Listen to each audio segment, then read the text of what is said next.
lecture series Making Architectures are organized by the Study Association Anarchy with myself. And we call it in times of change, as the role of the architect and the architecture office is subject to major changes right now. But also just because we have the lectures online.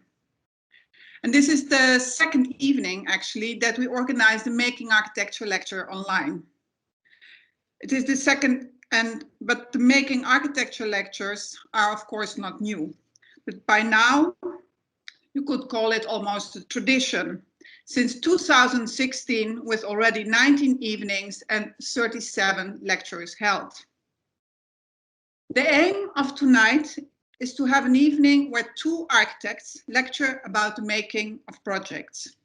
So it's not so much focusing on making beautiful projects or beautiful images, many projects, but it's more on 2 or 3 projects giving insight in how a project comes into being in the office. We want to know, of course, all the dirty details and how the office is organized. So how projects are being built and what inspires the architects. This year, we created actually a new format.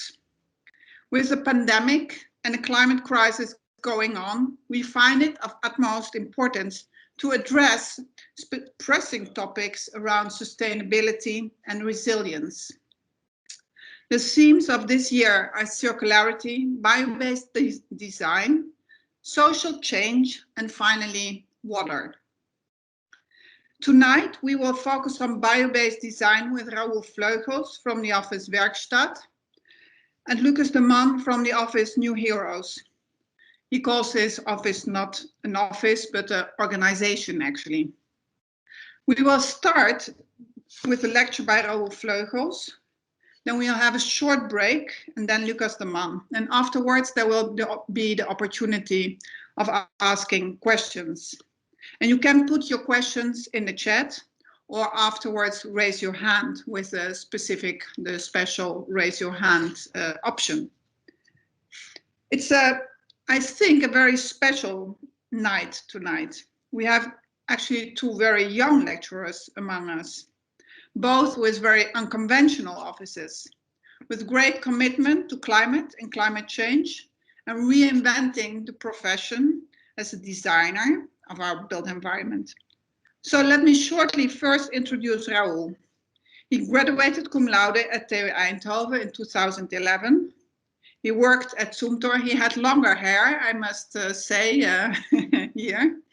He worked at Zumthor and Happel Cornelissen Verhoeven. Worked after that in a restoration office in Maastricht. And then he started his office with Niels Groeneveld in 2014 in Eindhoven. And they work in their office dedicatedly with materials. They're reinventing details. New applications of materials like working with chalk hemp. But a part of that, they also developed scenarios of how to accommodate the whole circular chain from farm that grows hemp to the building made with hemp. Lucas de Man, he studied literature and theater director in Amsterdam, and he graduated 2008.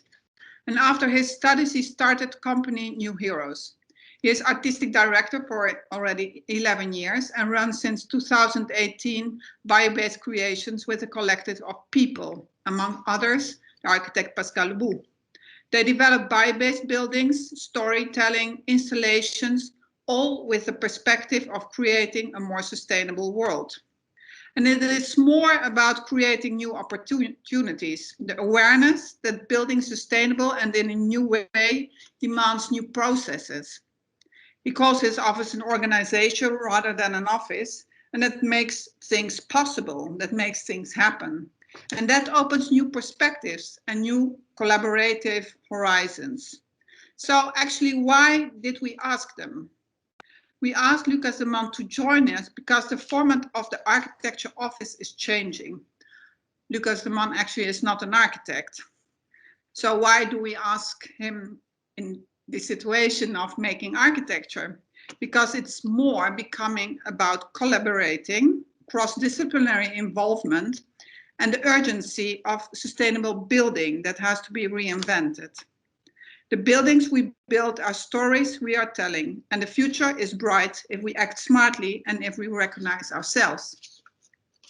We asked Raoul Vleugels because a young generation is standing up with a great commitment to the making, the process of making, finding inspiration in a combination of craftsmanship and innovation, reinventing and designing the whole chain from material production to build object.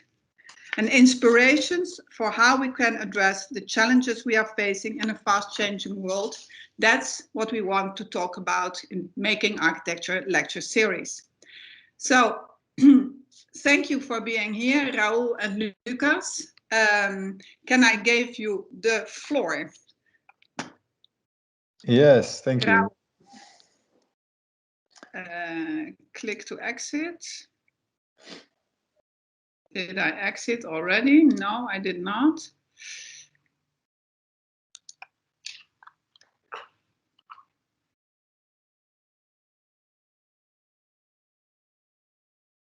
That's a bigger audience now. Now it works, I think. I see a red thing. Good luck. Perfect, perfect. Thanks for the tip. Great. One last thing, and then I'm ready. Yes, making architecture. So first of all, thanks for the invitation. I was really looking forward to talking tonight. So and especially together with Lucas. So I'm also really looking forward to your lecture, Lucas. So I'll make it quick. No. I'm Raoul Vleugels. I'm one of the two people who started Werkstatt. I started Werkstatt about 7 years ago now, together with Niels. And making is something that we both really love to do. So this is my own house, and in the beginning of Werkstatt, this is one of the first projects we actually did, building a wooden house together with Niels. And yeah, we've been companions now for 7 years, and the making process is still something that really captures our imagination, and was really the foundation of our office. Niels used to work at Paul de Ruiter, and I worked in Switzerland and in the Netherlands. And always in offices with a workshop and making models and etc. was really a big part of the DNA. So that's something that stayed in our office, and I'm really glad we can talk a little bit about it today. First, I want to talk a little bit about making change, because that was the main reason Niels and I came together to form an office. Because we both had the urge to build healthy buildings with natural materials. And that sounds like a very obvious thing to do in this era, but it's not as obvious as you might think. Of course, we have a very big challenge at our hands with the Paris Climate Agreement, and you can argue whether that's enough or not, but at least we need to tackle climate change, and there is no way around that.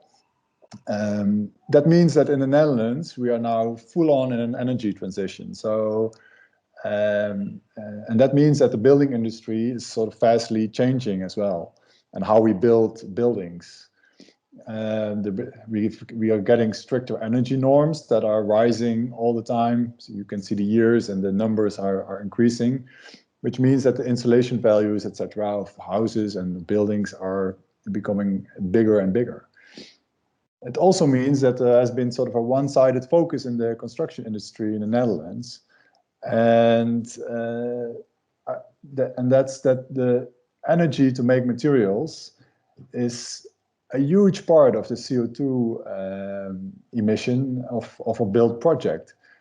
But in the Netherlands, we try to tackle the energy use of a building more than the way we construct our buildings. And this is a strange fact, because in the world, the production of concrete contributes more or less to 8% of the worldwide CO2 emissions. This is always a very difficult number to pinpoint exactly. And the construction of one house in wood can store the carbon of plus minus 45 trees and save, in this case, 45 tons of CO2. So instead of emitting CO2, you have materials with which you can build that actually store CO2. So building 1 million houses, which is now the goal in the Netherlands for the coming years, will produce about 55 megatons of CO2 if you build them in concrete.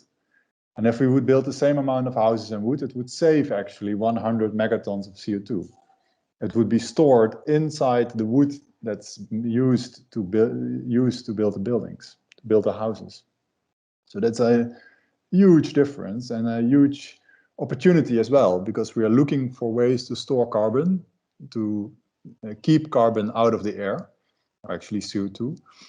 And we are looking at very complicated and expensive ways to do that technically. But one of the best CO2 capturing devices we have is the tree or plants. What's also there, this is the first part is a little bit negative, which is always a bad idea, but it has to be said, I think. The strange thing is that also this whole idea of saving as much energy as we can also has a negative impact on the quality of living, at least Niels and I think. Because we're insulating more and more and more, the layers are becoming heavier and thicker. And in that case, you create these sort of totally enclosed buildings that cannot breathe anymore like they used to do, as is the case with older buildings. And what we believe in is sort of a Gore-Tex shell, that you should make a building that can breathe, that actually is a healthy and friendly environment towards the people or persons that are working or living in a building.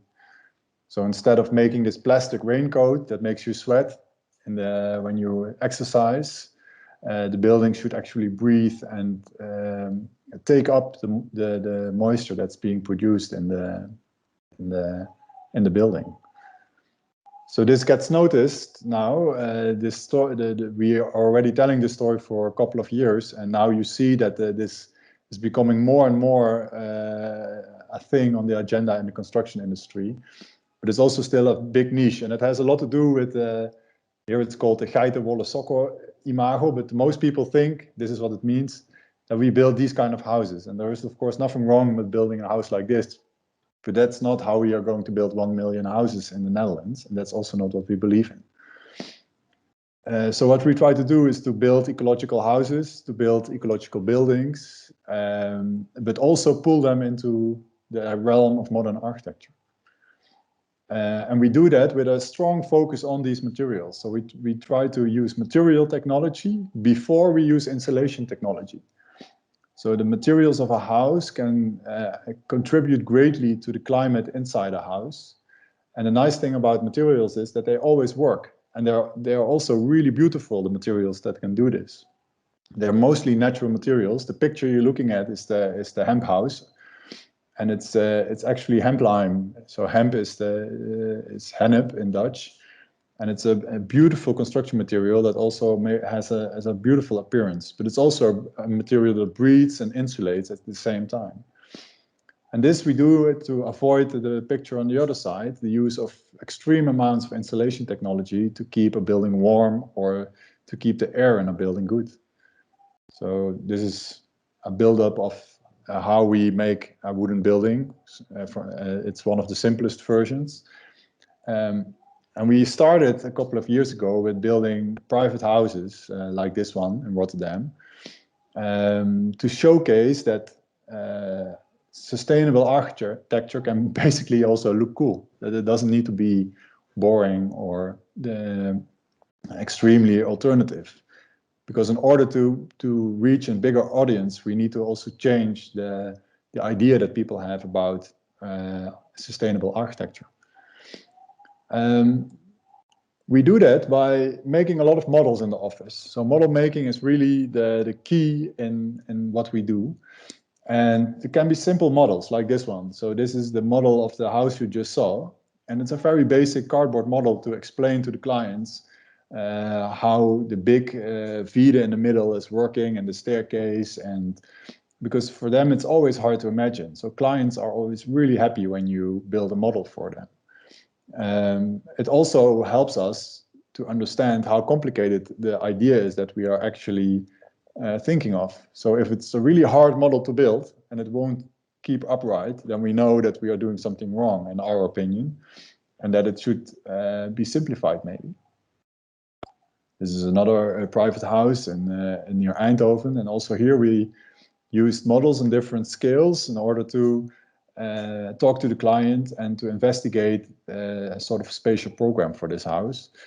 And we often use the scale of the 1:33 model, which we really like. So you see that we have a lot of furniture lying around on this scale. And this is never really a presentation model, but it's a model that we keep working with during the design process. So we change things, we move the blocks around, we change the textures in the model, we change the furniture, and we use them to make photographs. So this is a photograph of the same model. So the model doesn't need to really look very nice or super nice, but the thing that we want the thing we want to get out of the model is actually these kind of pictures to show the client what their house is going to look like. And we think it works really well because you can work with natural light, you can work with textures, there's imperfection in the picture, something that we also find really important. And that helps me a lot to see whether a space works or it doesn't work. And it's also a way of making things sometimes more by heart than by only using your mind. So we also just look at a model and say, does it feel good? Does it feel correctly? Or is it, and then sometimes you move something around just by sensing whether or not it's in the right place. And that's a very nice way, or at least for me personally, a nice way to work. So you get sort of architecture. Here it says architecture that you feel, make, and that you do.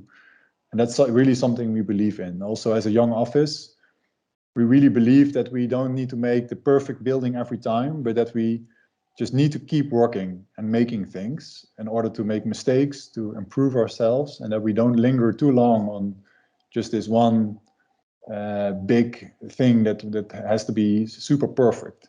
That's not the way we think we should develop ourselves. So how about making architecture then? I will try to explain this a little bit in the context of the hemp house, which you also saw on the poster. And the hemp house is situated in Oudega in Friesland. And it's actually sort of a project that's made out of two parts. So one part is a house, and the other part is a barn, and it's situated near a lake in Friesland, in the north of the Netherlands. So also here we started by sort of seducing the client with these pictures of the atmosphere that we would like to get inside the house. And these kind of pictures we make also in this makeshift way with lights, and you see a background that's printed and it's behind the window that we are photographing. And so we try to use as much models elements, so we don't need to Photoshop anything anymore into the picture. And that makes for these kind of pictures, and the client really enjoyed this process, and also it gives them the idea that they can still sort of be part of the process, that you can develop the building together instead of the architect saying this is the way it needs to be. So the roughness of the models and the scale of it really is very easy for clients to sort of embrace and to work with. So here you see that we have this sort of oak frame that was the main part of the building. And in this section, this is a section of the building. So you can see that we are already thinking about how are we going to make this oak frame and what kind of connections do we use. How do we divide spaces using this oak frame?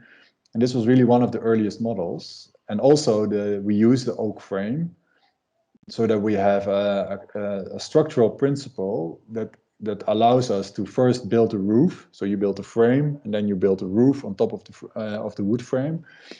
And then afterwards, we made the hemp walls underneath the roof because the hemp is relatively vulnerable for rain when it's being poured. So the structure, everything is sort of thought through from the hemp perspective in this case, and we are optimizing the use of wood in order to be able to protect these walls during construction. So that was a very big starting point for us.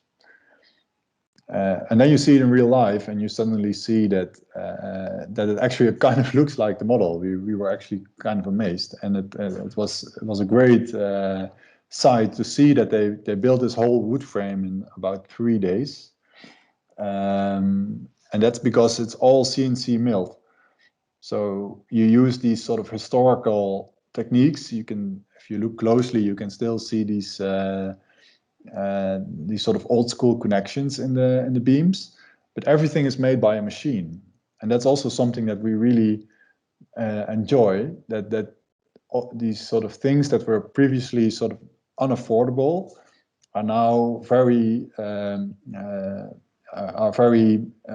do you say that? Yeah, actually more affordable for a bigger audience because of the digital technology that you can use when constructing with wood. And wood is a very easy material to manipulate, and we are really interested in the link between the two. So this is digitally fabricated, but it looks very sort of rustic almost, and this sort of contrast we really enjoy. But it doesn't mean that you don't need craftsmanship to build a frame like this. So the people who operate the machine and the people who actually build the wood frame still need to understand how wood works and which connection you use at the same time. So at which time. So the digital fabrication actually keeps this knowledge alive, which is also an interesting idea. So here you see a render and one of the first design sketches of the program, and you can see the location at the lake. And also this, apart from sort of making the drawings, we also try to this was a previous model, but we built a side model to actually investigate what kind of typologies, what kind of shapes would be nice. And then you get into a very intensive workflow with the contractor. So this is the guy who does all the planning and for the contractor, and Niels had a very close relationship with him at some point. And it was just a normal contractor, so he never poured any hemp lime. He normally just built stables and sort of normal things.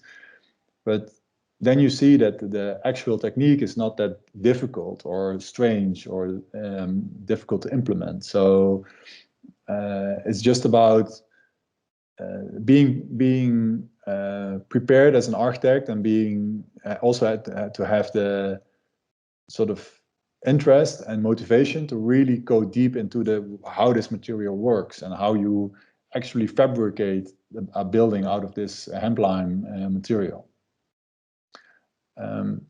So here you can see how the material is being poured inside the walls. So basically what you do is you make a formwork of 2 plates, and in this formwork you cast the hemp lime. And we were thinking like, oh my God, this is going to take ages because it looks so old school and old fashioned, which it also kind of is, of course. But then I asked the contractor, like, how much faster or slower is this than the normal way you work? And he said, it's actually quicker than doing the masonry normally on a building. And this is insulation and finish and everything in one. So it looks like a very slow process, but in the end, it proved to be quite a quick construction process. And you would be surprised how much you can do in a couple of days. So you can again see Niels together with the client trying to. We didn't build this house, but we were of course very interested how it was done after working on it for a really long time. So we went to the building site and worked with the contractor for 1 day just to get a taste of what it is to work with this material, which was really nice. And the guy who's on the right side of the picture, he was a guy from Italy who was giving instructions to the contractor. So he worked with the contractor for 1 day or 1 week, gave all the tips that he could give, and from then on the contractor did it himself. So this low-tech technology is sort of really easily transferable between different parties, which was also really nice to see. And the second house, or the guest house, was actually being built by the contractor completely himself, without any help from people abroad. So that was it was great to see how quickly this knowledge transfers. And the end result, we have to say ourselves, is pretty nice. So the colors are beautiful, and you get this sort of really natural, unfinished look in the building, and it stays also like this. So we don't render it anymore. You do see that the color changes over time. So over time it gets a little whiter, which we find a pity, but that's just the way it is. And in terms of what the architectural idea behind the building was, is that I already talked about this roof. And it's basically a big roof that's sort of protecting these solid walls. But we also made sure that the windows would go all the way up to the roof, so that you would really feel this sort of that you have these solid elements, and then you have a little bit of glass, and then you have a solid element again. And we try not to break the corners of the building with glass or anything, just to really reinforce the solid feeling that the building has. And the scale is, because of this, is a bit off. So the windows are really high and quite big, but it feels almost like not too big of a house, but it's actually a really, really big house. So so here you see also the second building, which houses the solar panels. And this building is completely off-grid. So they have their own water supply, they have their own water purification system, they have their own energy. They don't have batteries yet, but that maybe that also still happens. And they have also sort of an additional wood burning system. Yeah, you can talk about how sustainable that is, but that's something they wanted. So. And on the inside, it's completely finished with also, again, these breathable materials. So the walls on the inside are rendered, and behind the render is just immediately this hemp lime material. And the whole house can actually breathe and can also take up a lot of humidity. And that's a very important factor to feel comfortable in a house. Like the humidity makes you feel either comfortable or uncomfortable. When the air is too dry, it's uncomfortable. And when it's too humid, it's also uncomfortable. So humidity is actually a very important factor for comfort in a home, or also in an office. And if you have materials that actually can absorb the excess amount of moisture that's in the air and then dry out slowly, then on a very low-tech way, you can actually gain a very stable climate. So with the same material, we are now building also, or we are proposing also to renovate a small museum, because they need to keep the artworks at the same humidity level of 55% the whole time. And these materials do that without any insulation technology. So yeah, it's just sort of a great benefit that's often very underestimated. So in some parts of the house, you see we left the hemp unfinished. The floor is also made out of lime. And the hemp mixture, the interesting thing about it is that it's actually CO2 positive. So it absorbs more CO2 than it sort of exhumes while making it, even including the burning of the lime that's in the wall in order to bind the hemp together. And the nice thing is, when it's finished, you can actually sort of throw it over the fields of the farmer, because it's a very good fertilizer for the fields again. So, but I will come back to that a bit later. So here you see the wood frame. And what Niels and I really like is to give this wood frame always a very important place in our projects. So almost all our projects have this kind of wood frame in it, and we see it sort of as the new ornament. So the nice thing with all its imperfections that makes a room much less sterile than we are used to nowadays, because we make everything white and clean mostly. So also this floor, you can see that it's made out of this more natural lime plaster, which gives it all these different shades of gray, which we really like. So these are just some interior shots I'm browsing through. Here you see the section of the house. So you can see the foundations. Unfortunately, it was impossible to make the foundations not out of concrete. We even investigated this, whether or not it was possible to make sort of a solid lime floor. But because we were building so close to a lake, and it's actually below the lake, the house, because it's the Netherlands. It was just too humid of a situation, or too wet to take the risk of making this out of hemp, because it's of course a natural material, and the only thing they cannot do is sort of touch the water, touch the ground. So you always have to lift it out of the water. And so that's basically the only concrete part, and then you see the wood frame structure and the roof, and then the walls underneath the roof.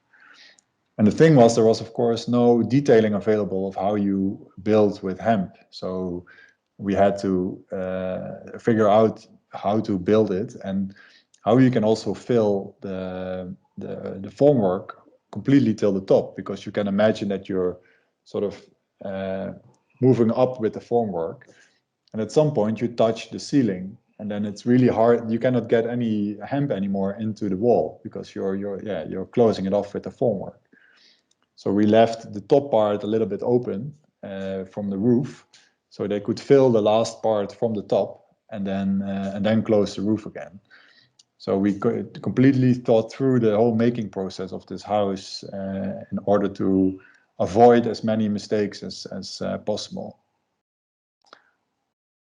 We also had to think of our own connection details to the wood frame, because it's a material that's quite thick. But you also see that there are almost no layers in the wall, because normally when you build with wood frame, you have all these different layers stacked on top of each other, the gypsum board, and then the OSB board, and then the wood frame, and then the outside board, and then the facade finish. So it's often 6, 7, 8 layers. And here it's basically 2 layers. So that's really, for us as architects, that was really exciting to work with a sort of solid material that is insulation material and finish in one. And you see the picture at the bottom is sort of this was a question that we were solving for the contractor, how to incorporate the windowsill into the hemp. So the tiniest details had to be thought through. Here you see the way the foundation detail was made. And you see how we lift the hemp actually out off the ground and make sure that it cannot get wet. And you also see this sort of strange piece of behind the brickwork. You see this wooden plate that had to be installed to keep the hemp lime from falling into the cavity between the brickwork and the insulation. So all these small details were all made based on how you make a building like this. So for us, this was also the first time that we did this, and we were in the beginning also a little bit skeptical, like, is it going to work? And it's very labor intensive, and it has to dry a long time, which it actually also did. But the client really, really wanted to work with the material, and in the end, I'm really glad we did that, because it's something, very different. So. And then we got Marjan Minnesma as a visitor. She's the agenda, how do you say that? The front woman of the agenda group, who is really battling climate change, and she really enjoyed visiting the house and looking at a material that can actually store carbon. So that was quite funny that she visited the place. In order to achieve these kind of things, you have to also think about connections. So after we finished the product or the project, we were really excited about the possibilities that hemp had. And Niels and I both were already quite interested in agriculture. That comes from our graduation projects. It's already a long time ago, but still the interest is still there. And we began thinking about the impact that hemp can have on the landscape and how you can tackle different problems, because we have the CO2 problem, we have the nitrogen problem in the Netherlands, and we made a proposition where hemp fields would actually protect a sort of a very delicate ecosystem of a river in the Netherlands, the Dommel, by forming these kind of hemp rings around the larger scale agriculture. So the runoff, the nitrogen runoff of the fields would be absorbed by the hemp fields around the large scale agricultural production, and prevent a runoff from flowing into the Dommel Valley and making the nature too nitrogen rich. And then also proposing that this production of hemp could also become very visible in the landscape. So you already see this watchtower in the bottom. But there could also be many more sort of instances where you actually see hemp being used as a building material. And we also looked at the industry in the region of Eindhoven, like what can we do with this plant for the region? And then you see suddenly all these kind of uses, like using the fibers that are already being used by BMW and Audi to make these high strength biodegradable composites. And they sorry, Audi uses that in their cars. And for instance, the i3 of BMW also has hemp composites in it. And there is an automotive campus in Helmond, so there you can make a link there. There's the high-tech campus and the university, where we are building bridges with reinforced fibers. And then you have the agro-food capital, and the plant is a very good fertilizer for fields that have been used for growing crops. So you can use it as a regeneration crop for the normal within the normal agricultural cycle. So it won't put strain on our normal food cyclists. And you can make textile out of the fiber, which is the nature of Tilburg, really close to us. So we suddenly saw all these possibilities regional about what we can do with hemp, and that it could also become sort of the identity almost of the region. That if you drive over the A50 or if you walk somewhere, that you would see this production actually in the landscape, and that the barns would be built out of this material, that we would start producing these hemp blocks maybe somewhere, and that you can see the storage of the hemp fibers, and maybe even the high-tech making of the blocks, because this is a factory in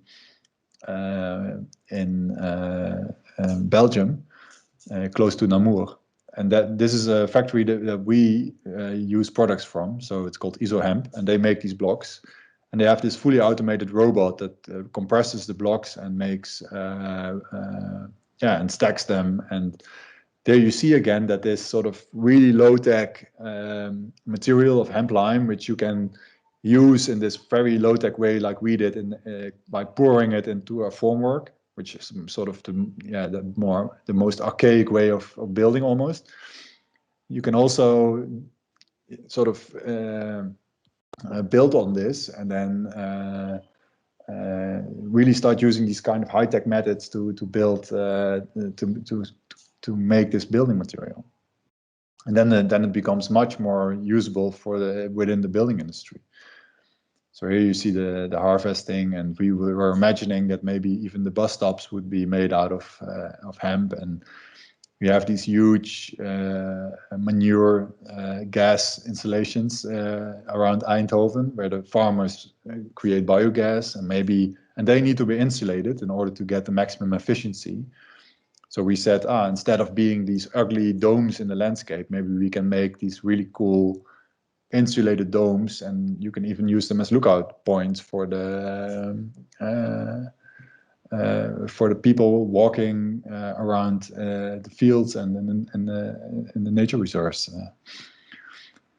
So one quick sip of water. And then you always try, or at least we try, to make a difference, even if it's a small one. So I talked about these materials and the installation technology, and we really quickly found out that whoever is paying the bill is also the person who decides how it's going to happen.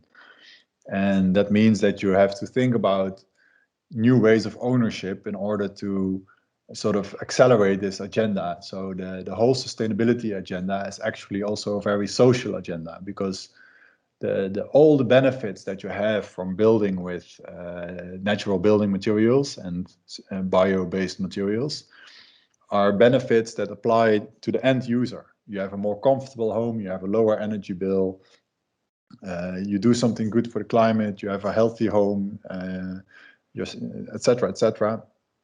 And that's something that for instance, for a developer, they are becoming more interested in it nowadays, but it's still something, it's not the main focus for them, because they don't benefit from this. So you want to try to find ways to work for the people themselves. So for instance, this is the word that you're seeing is CPO, and that's collectief particulier opdrachtgeverschap. So it's a group of people that organize themselves in order to build something. And we started with a relatively small project, a CPO project, that was an artist studio in Eindhoven. So there are 4 artists who start to live together, and it's basically 4 houses next to each other and a big sort of gallery and workshop space in the bottom. And here you see again that we still use this sort of model making method to investigate how this can look like. And here we use 2 relatively high-tech materials. So on one side, on the right side, you see cross-laminated timber. So those are those big, very industrially produced timber panels. And on the other side, you see this hemblock out of the machine that you just saw. And they're both super high-tech to make, but the way, or high-tech, it's maybe a bit too much, but at least there's quite some technology involved in making them. But the end result is a very low-tech method of construction that any contractor in the Netherlands can do, because the wooden part can be done by one contractor that only does CLT wood construction. So he comes and he places the whole building. So basically then the whole structure is placed in a couple of days. And then afterwards, the normal Dutch contractor can come and he starts putting these blocks in front of the building, in front of the CLT. So we try to find ways also as an office to sort of work with the existing building culture in the Netherlands. And this is the building in the end. So the guys who are going to use it, they wanted to make this sort of tactile skin also on the facade, and now we are doing these experiments by sort of plastering these sort of steel elements into the walls, and to make it feel like it's almost like your knuckles or something, that the tactility is there. But it's a complicated effort as well, because you have to consider fire safety and you have to get guarantees on the facade. And so this was a huge struggle to sort of try to make it more than just a box, but on the one hand, and on the other hand, of course, the budget was too low and you couldn't do too much.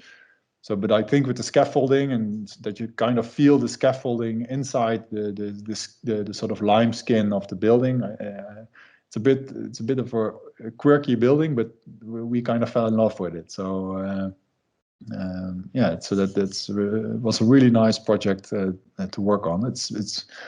We are now in the finishing phases of the technical design here, and it's hopefully going to be built somewhere during summer.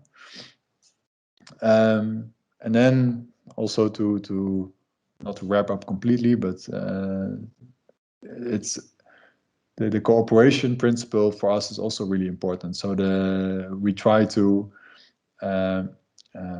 incorporate to make projects where there is maybe sort of a form of cooperative living. So this was a proposal for somewhere in the north of Eindhoven. Sorry, in the south of Eindhoven, where you have these sort of large housing blocks with a sort of communal garden in between. And from the houses, you could sort of oversee this huge garden in the middle. This was a competition which unfortunately we didn't win, and it was a joint venture together with Happe Cornelissen. And so you start looking for different ways of how people can live together. And fortunately, we got a very nice commission to investigate this even further. And this is at the moment one of our bigger assignments. So this is 40 houses in the north of Eindhoven on Vredeoord. And what you see here is a plan that started with a group of enthusiastic, architecture students, or recently graduated architects, I have to say. And they saw this plan for this part of Vredeoord, so this sort of triangle.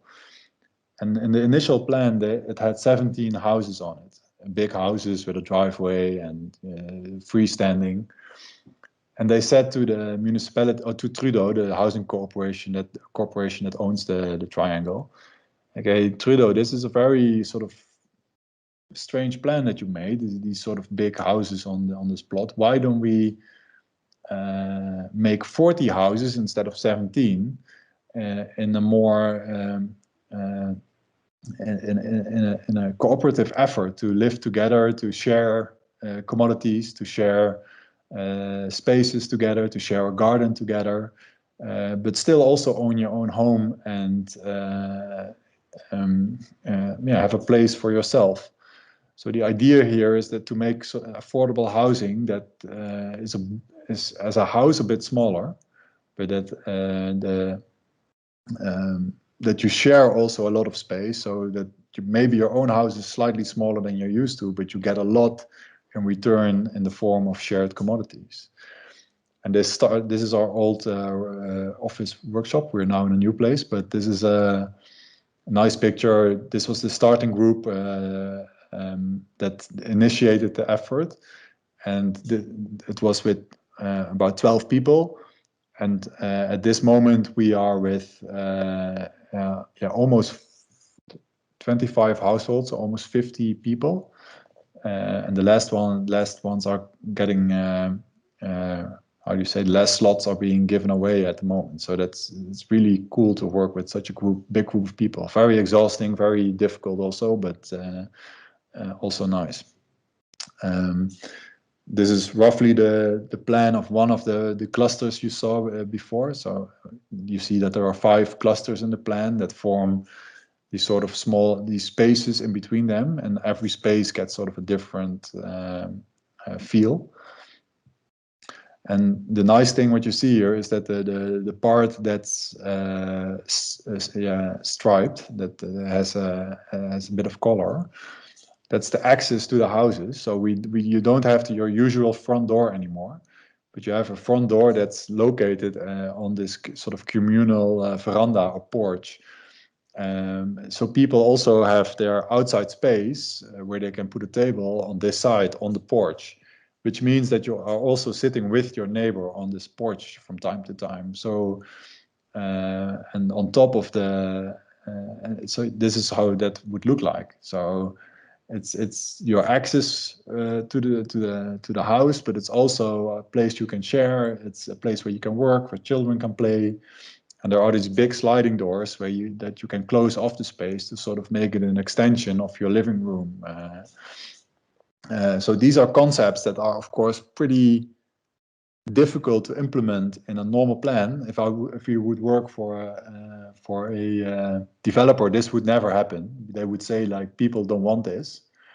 But if you work with a group of people and explain the concept to them and sort of and involve them in the process, then suddenly a lot more is possible than you would normally think. And you get these interesting housing typologies where you can see that you have this sort of extension of the living room on the ground floor, which is actually outside with these doors. And you have a relatively small floor plan of the house because you want to keep as much garden as possible. So the house has to be relatively small, which means that some of the program has to move upstairs, that you live, we call it always the Netflix room, is maybe upstairs. And that room has a nice balcony again, overlooking the garden. So,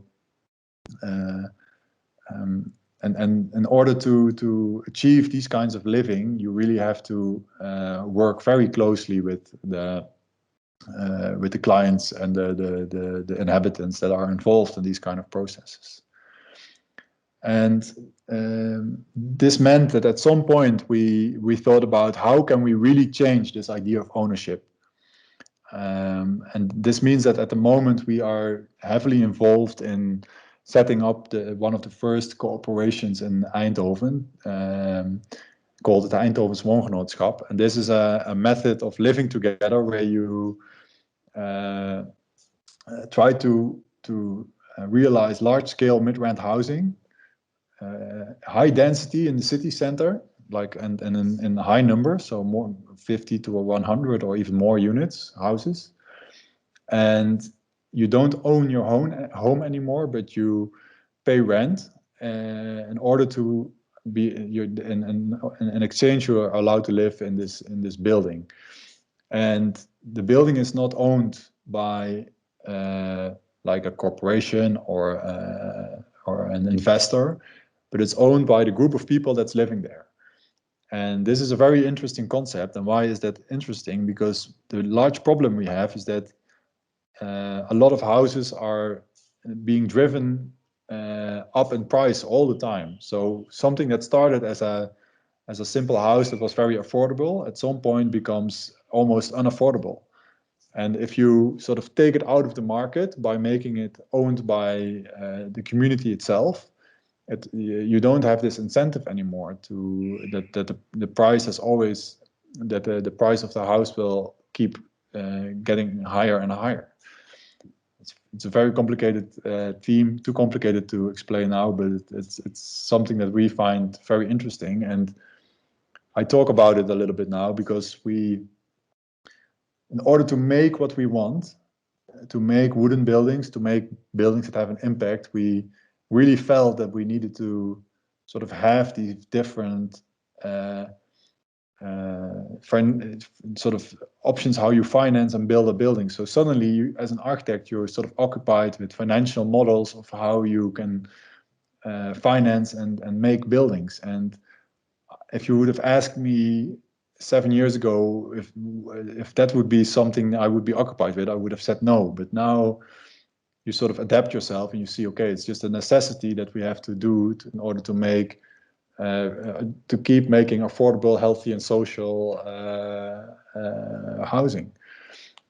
So this is and now we are in a collaboration with Trudeau, and we actually have a location on in Strijp.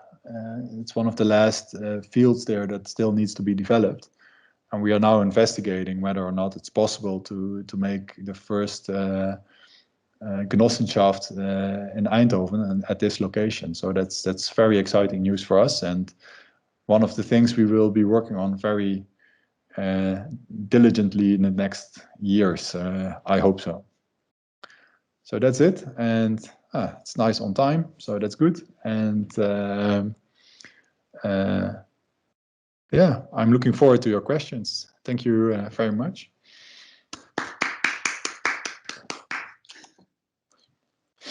So, yeah, there's this, clap your hands. Okay, hey, Raoul, thank you very much for your presentation, really inspiring, and it gives a whole new look, I think, on also on the profession of young architects, how you can perform.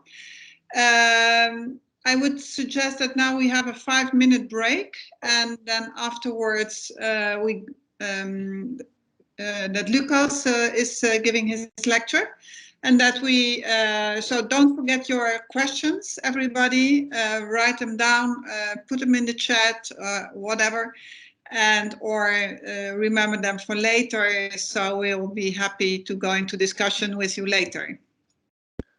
Okay, thanks. See you So later. see you in 5 minutes. So welcome back, everybody. So Lucas, I see you are already ready with your cup of coffee or tea or whatever in your residence, and we already see a nice picture. I guess it's yours. You already started sharing? Yeah. Well, the floor is yours. Thank you, Juliette. Thank you. Thank you, Raoul, for your very interesting presentations. Very difficult to follow after you because you've done so many great projects and you're an architect, which I'm not. Hello, everybody, girls, boys, and other people that are watching. A very good evening. My name is Lucas de Man. I am many things. People always ask me, so Lucas, what is it that you are? And then I always answer them that I'm a director. I have my own organization, my own company called Company New Heroes. But I'm also a TV host, national television here in Holland, or online. We do different shows. I'm also actually I'm many different things, which is always very difficult when you go back in Belgium, because I'm a Belgian, to West Flanders. It's the region where they have no emotions, or they have them, but they don't show them. And then I have a Christmas party, and my uncle, a little bit tipsy, asked me, so what is it that you do, Lucas, and do you earn any money with it? And then I always tell him, I'm a creator. What I do is that I professionally create. That is my job. And yes, I do make a little money with it, but that's not the purpose. The purpose that I can create, and I'm free to keep creating. My organization is called Company New Heroes. I've been running this organization together with a lot of other beautiful people since 2008. We don't have anybody that we pay like full-time or anything. Everybody working for the organization is freelance. Also our accountant, also me. We exist out of freelance people. I believe in that model of freelance workers because then everybody works for the projects, for the content, and not for the boss or just to sustain. So we have people working with us already since 2008, but everybody is freelance, so everybody is part of the same organization and can choose how they decide to get paid or how many hours they work, which is for me very important. We have 3 divisions, to say so. We do multidisciplinary storytelling. I'll come back to that. We do creative concept and execution. That means that organizations ask us to do projects for them. And if we like it, we say yes. If we don't, we say no. Saying no is also half of our job. And then bio-based creation. Since 2 years, we have a division completely dedicated to bio-based. I'm going to that. But first, let me tell you why we do what we do, because I think that's the only way that you can keep going on. We do storytelling imagination. That is what we do. So if people ask us, what is your tool? What is the thing that you can do that others maybe can't? Or what is that you're good at? I always say storytelling and imagination. And why do we do what we do? Because we fight for revaluation of what is of value. Let me explain that. Now, what is of value, what we consider valuable is money, greed, individualism, just taking care of yourself or maybe some people around you. And it's very interesting that we see, for example, in the States, we see now a lot of the richest people in the world becoming philanthropists. You know, they give money away and they decide who gets money and not. So what you get is being rich, being the top means that you're ethically good and you decide who gets money or not, which is completely strange. So value-wise, we are sitting in the most valuable people are the one who have the most net worth, right? The most money, which is strange. I think that value means that is, what do we think is valuable? Who do we think are valuable? Why do we fight for something? Why do we strive for something?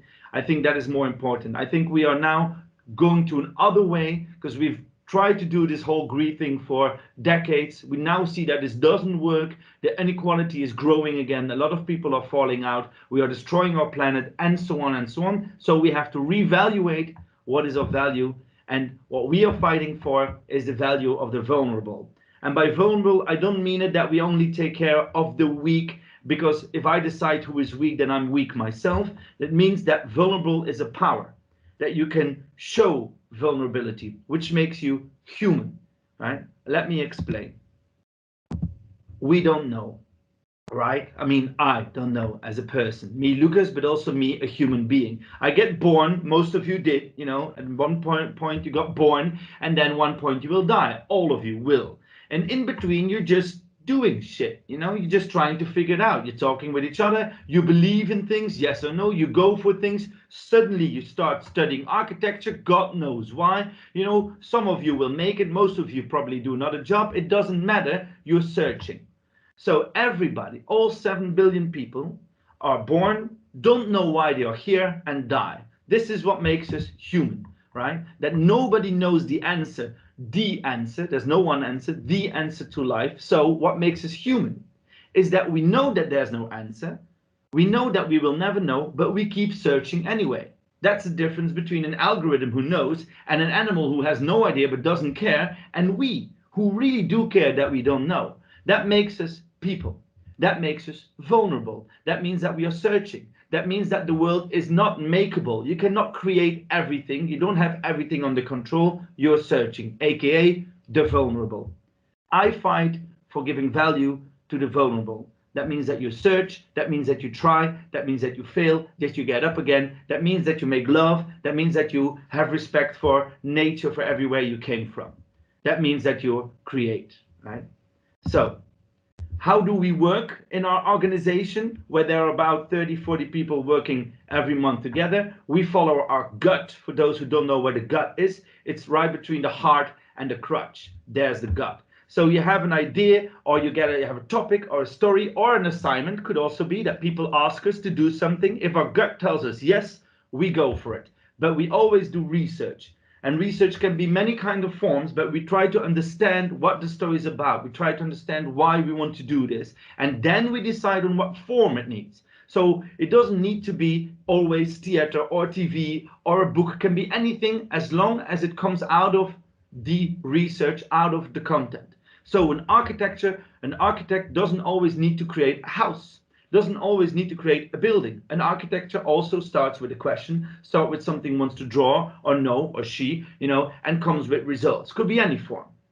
We find the right team to make sure that we execute those forms, and then we create.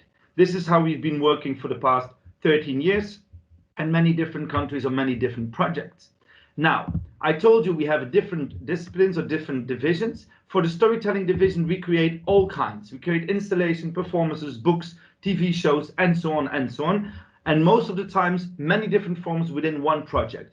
I'll give you a few examples just that you understand what we do besides from the architectural part of our organization. One of the projects we're working on right now is called In Search of Democracy 3.0. We do huge live research on what kind of steps democracy can take for the future. So we have a live show with audience that we do in many different countries in Europe, where we perform in the languages preferably that the people speak or in English, where we share our research, ask them to be part of it, and we form with humor, because some of us are funny, with humor, we create a show so that people can think of the future of democracy. But at the same time, we made a documentary series about it, we made a TV show about it, and we made articles. So it's different journalism meets TV, meets creativity, meets art. Another project which I really love is Yes Please. It's about erotic fantasies. You can imagine now people thinking, hey, what does that have to do with the valuation and the vulnerable? Well, the erotic fantasy you have no control over. It's in your head. So what turns you on, what incites you is inside of you. You cannot choose what turns you on. So, but you have to accept it because it's you, it turns you on. So the fact that we asked people, we asked hundreds of them, what exactly is your erotic fantasy and what turns you on? Created this book, created an expo, created live shows, created a podcast. We are doing a whole project about. Now we are bringing it to English, the English language, so all over the world. We are interviewing people like this on Teams and Zoom and so on, asking them, what is your erotic fantasy? And on the left corner, you see the expo. We created an installation, which is a huge inflatable bubble which is a library where you can sit in, where you can read and listen to all the fantasies, and that can travel all over the world. Our idea is go for the vulnerable. Don't be afraid that you have erotic fantasies, because trust me, in this book, you'll find hundreds of categories. People have the most amazing, crazy fantasies, and it's okay to have them. It's wonderful. Our other project that we just finished is called Meet the Millennials Asia. We've been traveling to Asia for 12 weeks, interviewing the millennial generation about the future. You know, love, sex, but also technology, living, architecture, how we're going to change, because we believe that we have to know our counterparts in Asian countries, of course, it's not one country, in different Asian countries, because things are happening there. Here we are, us Europeans, a little bit lazy, a little bit fat, a little bit content, having no idea what is changing, what is coming on. And then you go to, for example, China or Taiwan or Singapore and so on. And there you see our generation fighting and going next level. So we made a documentary series, film, we made a show, and we made a research overview of the millennial generation. We're touring with that online and offline as well. Just to give you a few examples of our bigger projects. We also did installations, like for example, this is the Erasmus University, and this building is the part where they don't have, it's a hospital, Erasmus University and Erasmus Hospital. The sick people are not in that building. The sick people are in this is the building where you see me is a building with all the people who work in offices to take care of the sick people, but they are never seen. So we put blackness all over the windows, and then just to make sure that you see me for a whole weekend together for the health caretakers, to make sure that they also seen. You know, everybody wants to be seen.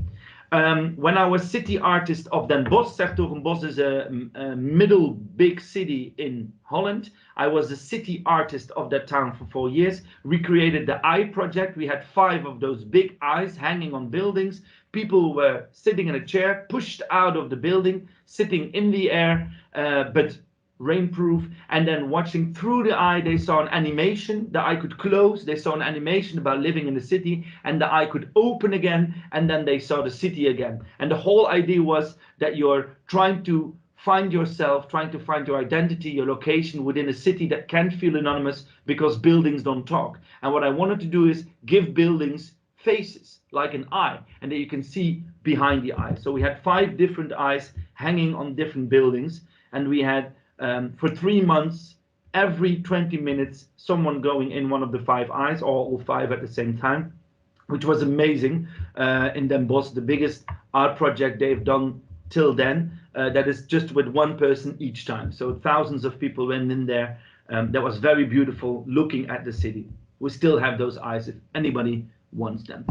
Then Sketch is an architecture installation. So we wanted to get people their ideas before they throw it away. So what we did is we created a tent installation. The tent feels like paper, but it's tent material, feels like a piece of paper that you had to scribble on, threw away, and then took back and then put on the street like this. We've been touring with this installation all over Europe, sometimes even without the installation. The concept is very simple. We have 5 to 10 artists from the city we are in that can draw. They are outside or inside the tent when it rains, and they ask people, what do you miss in your city and why? So sometimes people miss buildings or functions or back from the past or for the future. We just ask them, what do you miss? The drawers do an interview with the people, they draw it out, and then they hang it in the installation. So you're building your own exposition on site. That's the idea. And then a person, for example, me, but it's always called Archer, is hanging on the drawings, is giving explanations to the people of what they see, and then summarizes all the ideas of the people into 3, 4, or 5 end goals. This was in Graz last summer, and then we had 4 bigger visions for Graz, and we put them on billboards all over the city. So the idea is, together with the people, you create visions either for the city or for 1 square or for an area. So it's planning together. Okay, we come to bio-based creations. This is a division that we started a few years ago. Why? Because we felt like we needed to.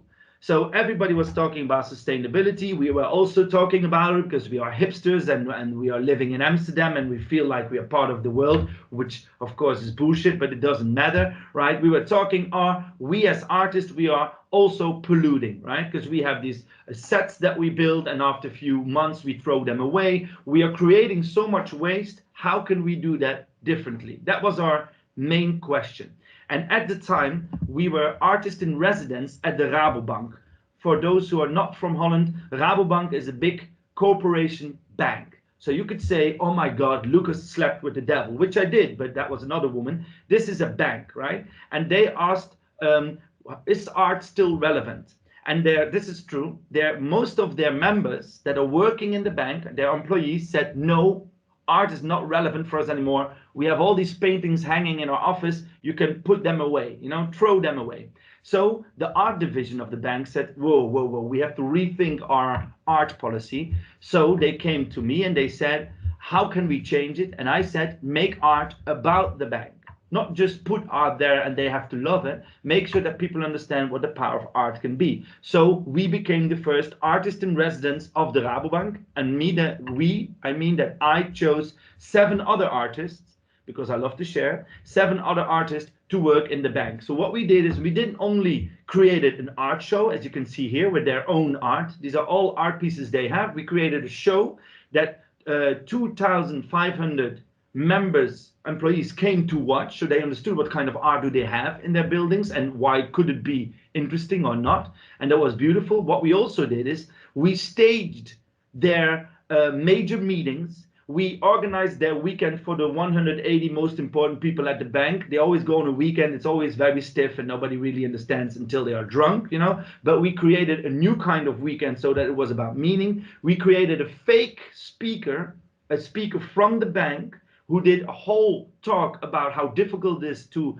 have to lay off people and how difficult it is to work in an environment that is only focused on money, which was allowed because we had no censorship. That played for 20,000 different bankers, 20,000, never in a theater, always for the bankers themselves. And we tried to come up with a solution for our own problem. How can we make sure that we don't pollute so much, right? And because the bank is famous for its agricultural content, so they had so many farmers, so many designers, and then we discovered mycelium. Probably all of you already know it, but we didn't know it back then, 3-4 years ago. Mycelium. So you use, for example, hemp, which Raoul just talked about. Use hemp, for example. You use list dotted cattail, can also be whatever, straw, and then you put a little bit of mushroom in it, and in 2 weeks it goes from the left picture to the right. If you don't dry it, it goes to the bottom picture. Just in 2 weeks, which is amazing. And the cattail or the hemp is residue, and they normally throw it away. So we discovered that you can make blocks, which we love. And also very important is that it stores CO2, right? Like all bio-based, and stores a lot of them, and it helps fighting the subsiding of the earth. Because I don't know if you know, we have the rising of the sea level, which is a problem, but a bigger problem, especially in Holland, is the subsiding of the earth. So our earth lowers, are not mine, because I'm from Belgium, we have like mountains, but in Holland, the earth lowers every week, as to say metaphorically. So we have to make sure that we fight that. If you use wet crops, red crops, for example, hennep or cattail, you can actually fight subsiding the earth. So we loved mycelium. This is Pascal, our designer. He studied at the design school, public space. He also studied sculpturing and he studied set design. So he's this crazy genius and mushroom lover, as you can see. So we said, okay, can we manipulate the blocks? Can we let mushrooms grow on one side, not on the other side? So we did experimenting, paid by the Rabobank. Best job ever. And then we said, can we make blocks? Can we design? Can we build with those blocks? Because they are ultra light. It's just mycelium. They are super, super light. For 1 week you grow them, and then you dry them just on 40 degrees Celsius. You don't have to dry them hard, and then you finish them. We worked together with Erik Klarenbeek, who is a mycelium champion, because it took him like 4 or 5 years to get the right amount of mycelium to make beautiful blocks, right? And this is the project we came up with, because you have to create an art piece in the end. This is grow. This is the symbol of the Rabobank, which is a man spreading his arms like arrogantly saying, here I am. But this time it's a man on his knees saying, here I am, I'm here to help instead of to take your money. And it's built completely out of mycelium blocks, grown in the different departments of the bank all over the country. And then the hands would have mushrooms every week, right? This is a technical drawing for the lovers of technical drawings. It was going to be huge, as you can see. We worked it out, everything was ready. We were going to put it in the central station of Utrecht, the train station, and it was gonna be amazing. And then the day before we were gonna say, let's go and spend all the money, they laid off 5,000 employees. They said to 5,000 of the employees, you're gonna get no more job. And then someone in the board said, maybe it's strange to do a big project about connecting people when we just laid off 5,000 people, so let's kill off the project as well. So we worked 1.5 years for nothing, you could say, which is not true, by the way, because we discovered mycelium, we did so much research, paid research, and we didn't have our ego stroke because we couldn't make this, right? But here comes the next step. The Dutch Design Week, some of you might know it, it's in Eindhoven, it's a big week about design, all kind of designers and parties and things like that. They wanted to create something sustainable. I was talking with them about another project and I showed them this, just like I showed you, with exactly the same comments and jokes. And they really liked it. And they said, Lucas, we're not going to create a big man or big statue. You know, we are Design Week, we're not the Art Week, but can you make a pavilion? Can you grow a house or a pavilion, right? Because we have this huge problem, you know, you all know this CO2 reduction, 1 million houses and so on. So we said, okay, let's see if we can, you know, and we like the mycelium idea because you have one little plant and under there's this whole world of connection, because that's what mycelium stands for, connection. So we said, let's experiment, and we said, let's create the growing pavilion, a pavilion that is made out of growing materials. Not a pavilion that keeps on growing, but that is made out of growing materials. Now, I know that your teachers asked us, how can you give advice to these young architects on how to get money and how to organize themselves? And my answer is no. I don't know how to. The only thing I know is when you have a good plan, when you really want something, you go and tell everybody and ask who can help me. And you only accept money from those that you think either they are helping with me with my project or they don't disturb too many other people. So I do believe if you have a good idea, if you have something that you really want, go and share, go and ask people to help you. That's the only way. The growing pavilion was way too expensive for us. We had almost no money. And then we went around for 1 year asking people, do you want to join? Because we believe in the necessity of it. And then I think 2 days before it was finished, we got the final money. So I could tell my girlfriend that we don't have to sell our house, which we didn't have because we were renting, but that's okay. So how did we create the growing pavilion? We this is Erik Larenbeek, the mycelium king, now the algae king. We started experimenting. That's the way we started. How can we make molds that make it look organic, that make it look beautiful?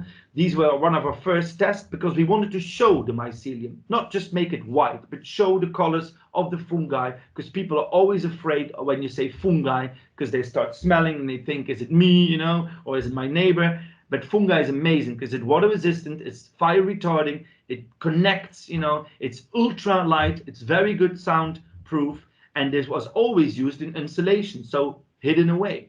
We wanted to show that you can use it outside, that you can use it as this proper building material. So we thought of the growing pavilion. This is one of the first drawings. Our idea was create something that celebrates organic style, that celebrates nature, instead of either hiding it, what often happens still, you know, you just see a house and they tell you it's bio-based, you think, oh well, wow, I don't see it, or they tell you it's made out of wood and other stuff and you don't feel it, you know, you don't touch it, you know, or it looks like, you know, it was from the Efteling, you know, it's like this fairy tale thing. So can we create something that looks new, that you can create new, that has a new aesthetic? And make it completely or as bio-based as possible. This was 3 years ago, so now it's easy. It sounds easy, it wasn't. This is our pavilion. It's 8 meters wide, 5 meters high. The complete facade is made out of mycelium panels that are unique. So we made 88 molds, 88 different ones, and now we can recreate one of them, each of them like 100,000 times, but 88 different molds. The roof is made out of cotton, which I know water-wise is crazy, but still, this is the biggest possible bio-based material we can find to do this huge roof.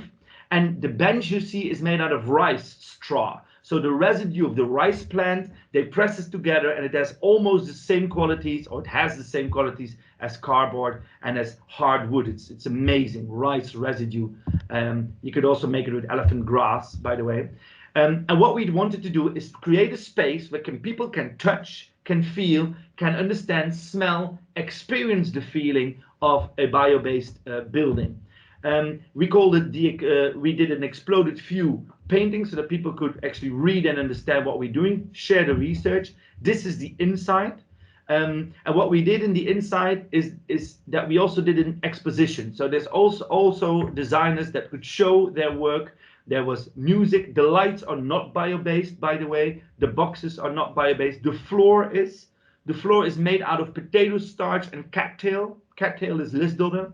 So the idea was you come in and everything you see, everything you feel is bio-based. And the wood is Certo wood, which is the most sustainable wood in the world from Finland.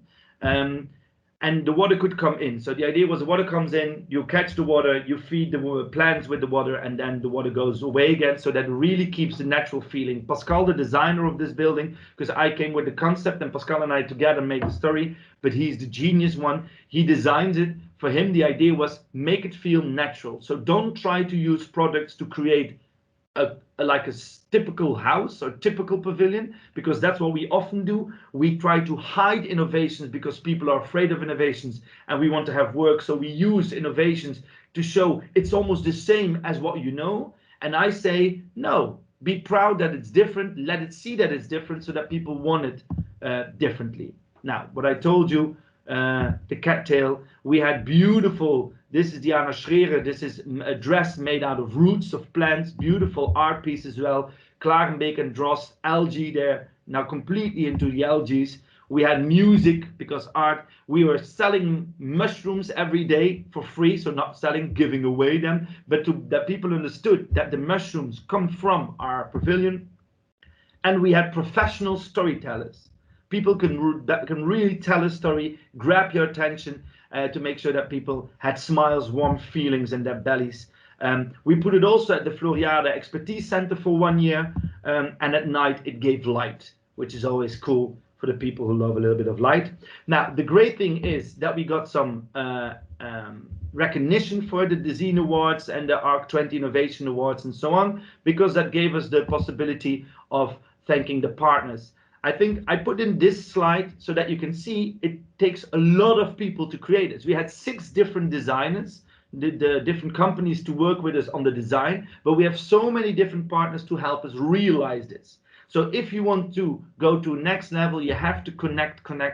And even if you don't like it, it's the only way. But I'll come back to being architecture in these times. It's important to suck. I'll explain. You have to share.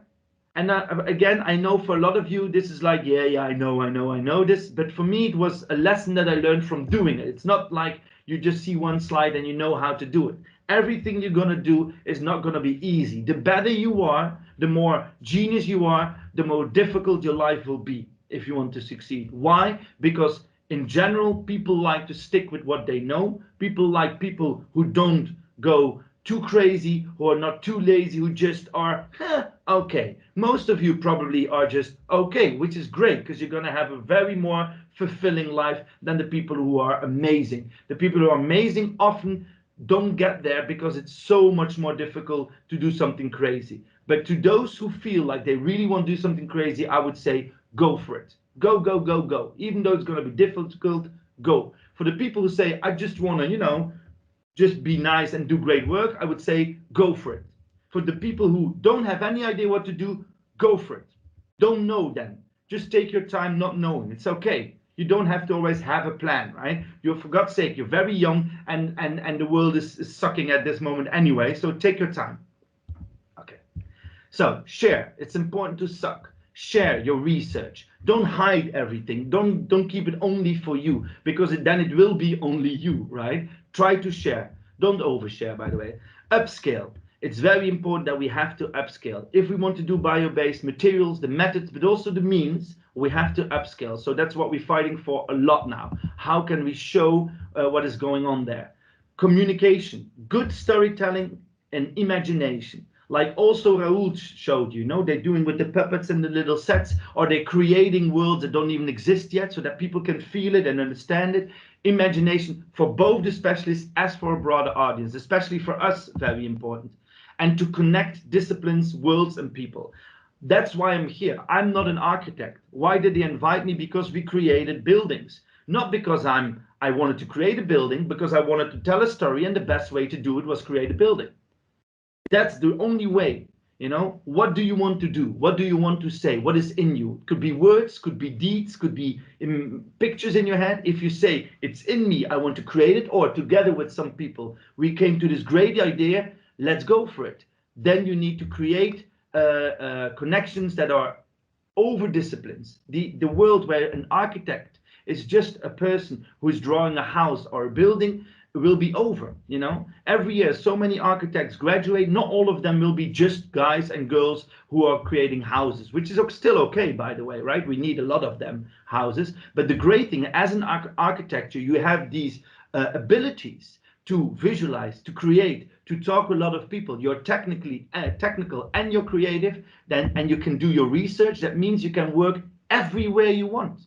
They're going to be architects in all kinds of worlds, and they're going to revolutionize those worlds and bring them together. That's what I believe for architects, for artists, for all creators.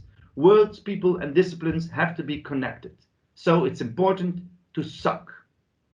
Back to the story.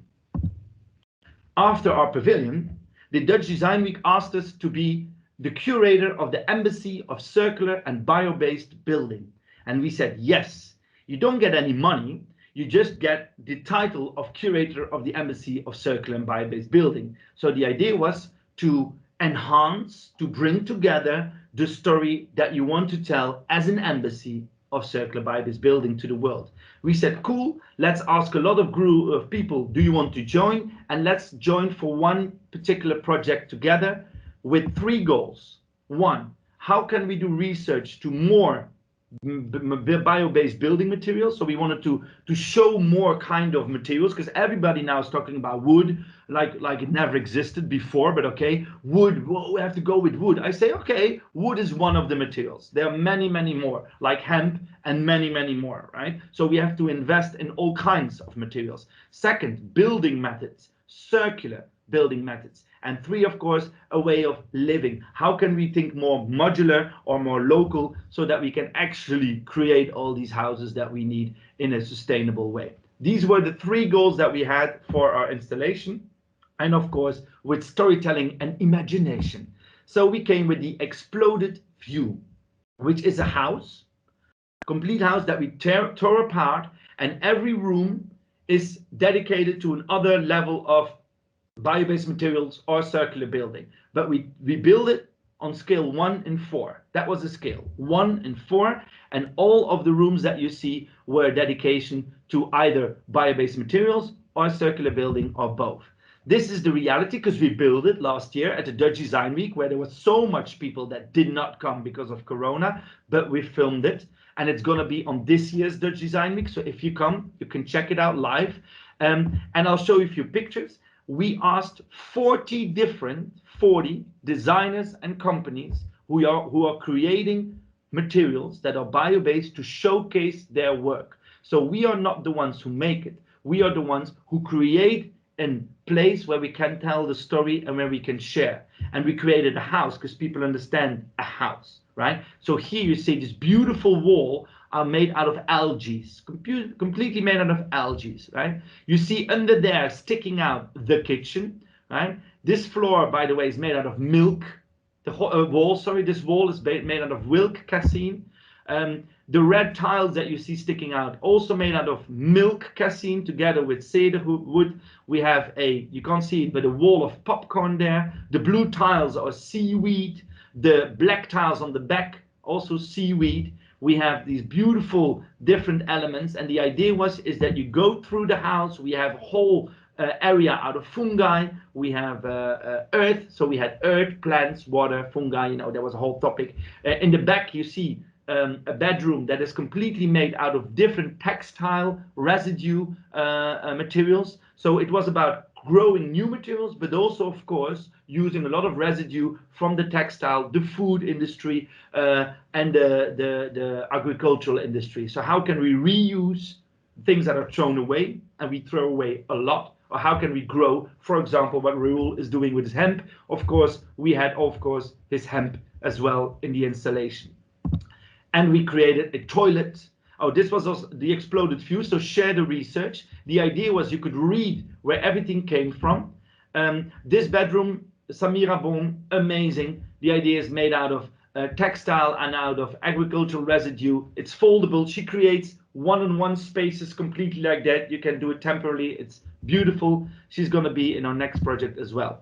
This toilet was made by Omlab, and I want to show you because I want to tell you why it's so interesting. Omlab is a small studio.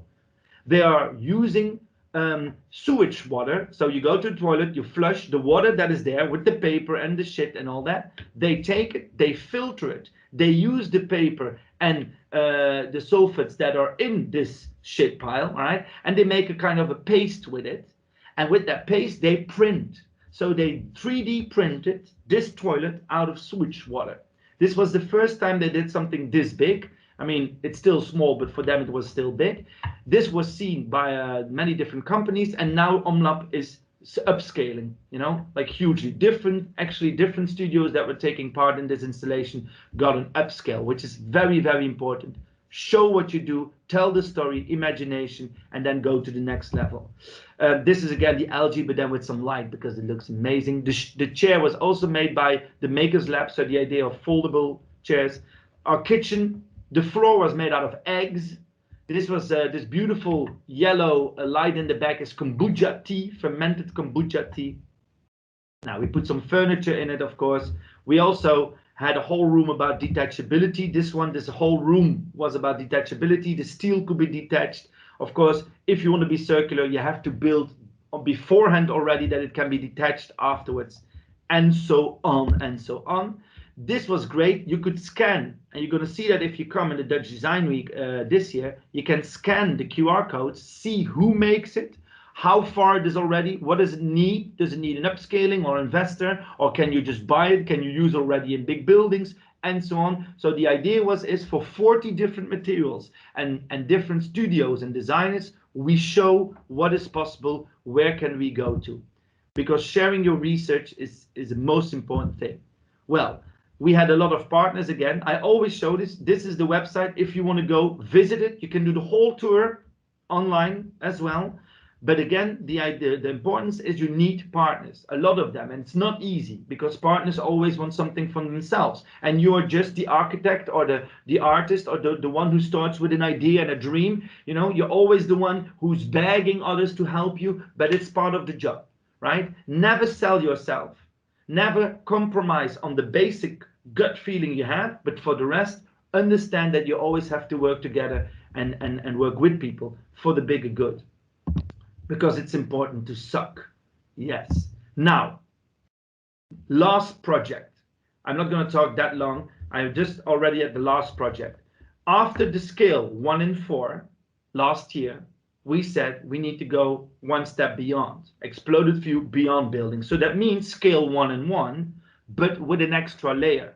Because what is happening at this moment, right? There is starting, because when we did the growing pavilion, the whole idea of bio-based building was not sexy at all, not yet, right? Not only because of us, but because of many things. You saw more and more people starting to do bio-based building, more and more. Now it's hot, you know, wood. Everybody's talking about wood, and we need to build wooden houses and so on. Great, let's do that.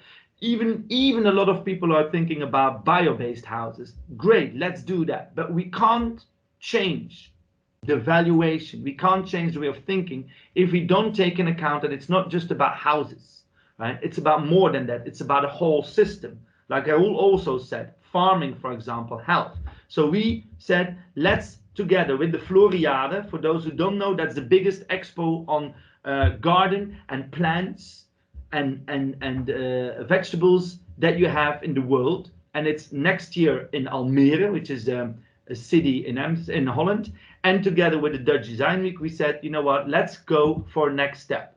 This is the first drawing of our Beyond Building house. So we're going to create a house, scale 1-on-1, that is an expo on its own. So you have 4 words: the neighborhood, value, health, and farming. These 4 words, you first go around. So you have to walk in a circle. With every word, you get a little text in your app or in your textbook, because you first have to understand that we have to recreate a whole system. Then you can go into the house, and the house is built up exploded view style from the ground up to the rooftop, and with all kinds of systems and materials to show how can we live for the next hundreds of years with nature helping us. So that means that we work with earth, food, residue food, but also the living materials, the fact that you can grow, like you saw in this one here on the right, just be above food. You see an insect wall. So how can our houses not only be made out of bio-based materials and we are good for nature, like all these Tesla drivers think that they are good people, you know? How can actually our houses give back to nature, help nature, incorporate nature? So our ideas, we build it. Everything that is open, by the way, is with glass, so it's completely water and rain proof, and it's an expo on its own. The idea is that people can go in, walk around, get stories, learn and listen. Online, we're going to share our research. We're going to share more stories. The idea is that we really have this as a proof tool kit, you know, that you can see that it's happening. And at this moment, we are in the phase that we know that it's going to be on the Floriade. We're going to show our work in progress at the Dutch Design Week this year. And we are now looking for partners, material partners, building partners, people who want to contribute. We have universities contributing with stories, because we have to work together to convince a way bigger beast, which is called the building world, farming world, policy world, that are all trying to step by step, very slowly glance toward the direction of a more valuable way of living. So neighborhood, farming, health, value, and insight is waste and food, because you want to talk about the topics that matter and prove it by using the materials. Thank you so much for listening. I hope that you got something out of it, and if not, at least you were not alone this evening.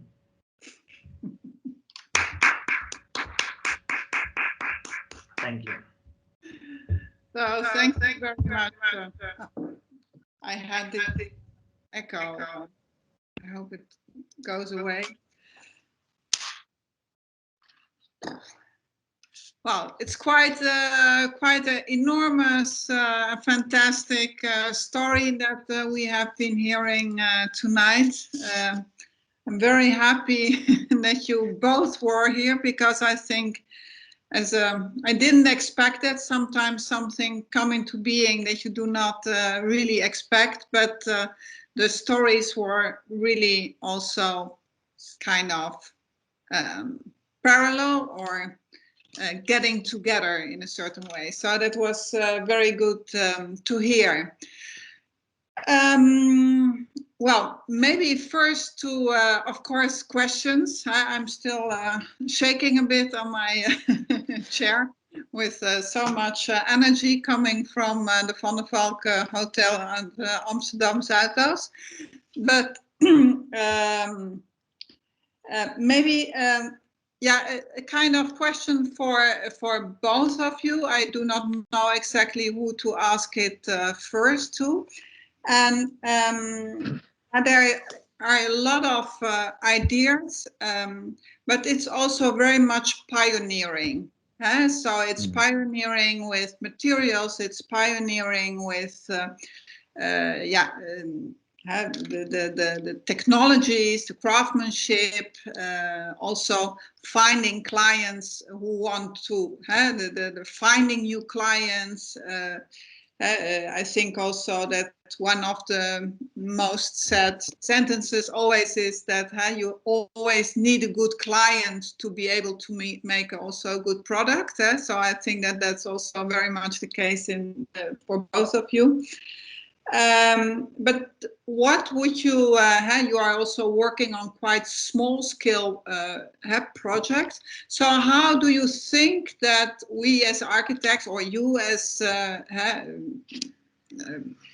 creative, not architect, Lucas, but and Raoul, you as an architect, how this shift can be made from pioneering to that it's becoming something that everyone will say, of course, everything is bio-based. Of course, we are changing the way we build, the way we construct our environment. Okay, who goes first? Raoul, you're the architect. You can go first. You know. Is that a reason to give people the first? No, not at all. But it's a gentle way of saying that you can go first. Yeah, personally, I think two things have to happen. Three things. The first thing is what Lucas just did, that you are capable of telling a story, and to do that in an enthusiastic and very convincing way. So the quality of the work that you make has to be high, I think, so that we see examples, like Lucas also said, like it shouldn't be only the Hobbit home that we have ever as a reference when we think about these kind of materials and about this industry. Because actually the industry is quite industrialized already. So if you want to have these kind of materials and work with them, they can be easily introduced into the methods that we are already using. So it's more the unknown, and that's sort of holding people back. And the other two things are, I think, that we have to introduce a CO2 tax as a government. So that would accelerate things pretty rapidly, I think, when that would be introduced. And that you have to give the ownership again to bigger groups, so that you start working in cooperative ways instead of leaving everything to developers and investors who are intrinsically money driven. So they of course the bigger developers also have good intentions from time to time, but in the end, if it's only about money, then you will have a hard time accelerating it to a point where it's becoming the new normal. I would say at this moment you're being punished if you're doing good, and you're being rewarded if you do bad, and that has to change, because we are completely capable of building affordable houses that are bio-based. People think that it's 10% more, that it costs 10% more, and that is just because of skill and rules, but it's only 10% to live in a healthier home, which I think is not that much, and it will be less than 10%, of course, if we can scale up. Everything is there, what Raoul said, everything can be scaled up. It's not just, oh, we need to build so many factories. No, we can use a lot of things that already exist, a lot of change. The biggest problem now is that people that can make decisions and rules have to be convinced step by step by step. And the good news for all the young architects is that people who did this 20 years ago, because it's not like new, they were fighting against windmills because they couldn't win, you know, with just a wooden sword. And now for the last 5-6 years, it's going uphill. That doesn't mean that you're there yet. It's not Havana, everything is great. It means that even on the level of the ministry, they understand, whoa, we have to change. And I think we need to tell complete stories. So if we only tell, we are architects, we want to build, give us help to build, then it's just a little part. If we can tell a bigger story, for example, Raoul, as an architect, it's starting about growing crops, you know. That is the next level, that you broaden your own horizon, make sure that people understand that. But it is happening. The good news, it is happening. This tax, CO2 tax, will come. The rules will be more strict every year. So bio-based will not be a hip novelty. It will be a necessity to actually get to those levels. And you see it because the big companies, the big building industries now suddenly all have a division either just for wood or for bio-based innovation. So I don't believe that the future will be not bio-based. I believe it will be. The big question is, can we attach it to a bigger philosophy of sustainable and circular living? Because otherwise it will just be, you know, a drop on the hot plate, as we say in Belgium. Thank you. Hey, maybe when we are talking about this chain, which is the chain of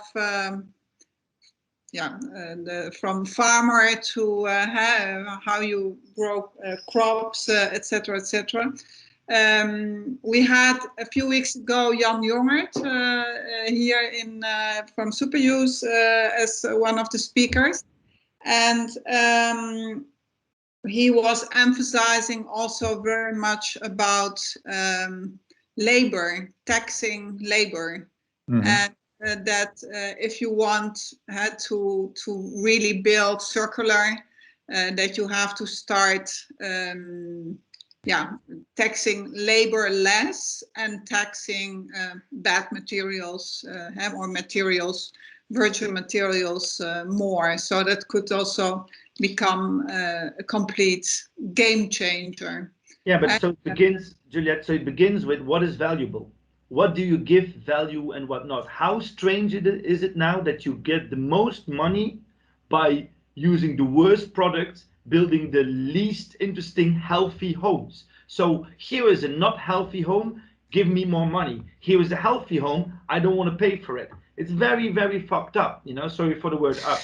So we are living in a world where we don't have our values straight.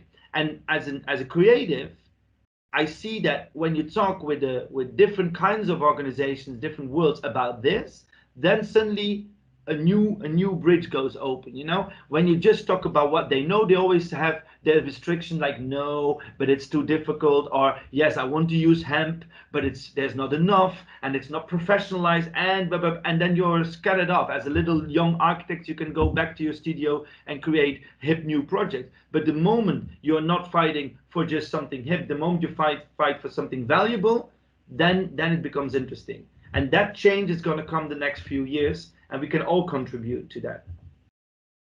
Okay, yeah. Yeah, and the interesting thing is also in the Netherlands that we have a lot of systems already in place. Like we have a building culture that's extremely based towards pre-production and sort of off-site manufacturing and quick logistics, and we have a strong agricultural sector. I've talked to, now I sound like Usher or somebody from the PvdA, but I've talked to a farmer and we did a project actually with them, and they said, you know, we don't care. Like if you pay us for hemp, then next week we sow hemp and we harvest it, and then you have hemp. So there is no sort of, all these imaginary obstacles that we sort of have in our heads are very, very low obstacles to jump over, actually, if you put enough money against it. And also the scale problem is also not such a big obstacle, because I believe the annual budget for renovating houses from all the corporations in the Netherlands is something like, I don't know, I believe 30 billion euros or something, if you add everything up. And if you would use 10% of this money to renovate 10% of their housing stock in a bio-based way at this moment, then you would inject an enormous amount of money into the sector already with very low risks. So it's and then you immediately have to scale that you can sort of jumpstart this. But it's also very much on information, and that the building industry is very conservative, but it has also to do with certificates. Many architects run into problems that, well, like in Belgium, I know that they will not permit wood in the outside of a building because of fire, how do you call it? Fire safety, yeah. Safety, and that goes quite far. So that certification, etc., is of course also a factor that has to be overwon. So maybe you can describe how you tackle that within your building practice. Not the same as you tackle everything, you know, just prove them wrong. You know, it's certification, is the rules and regulations.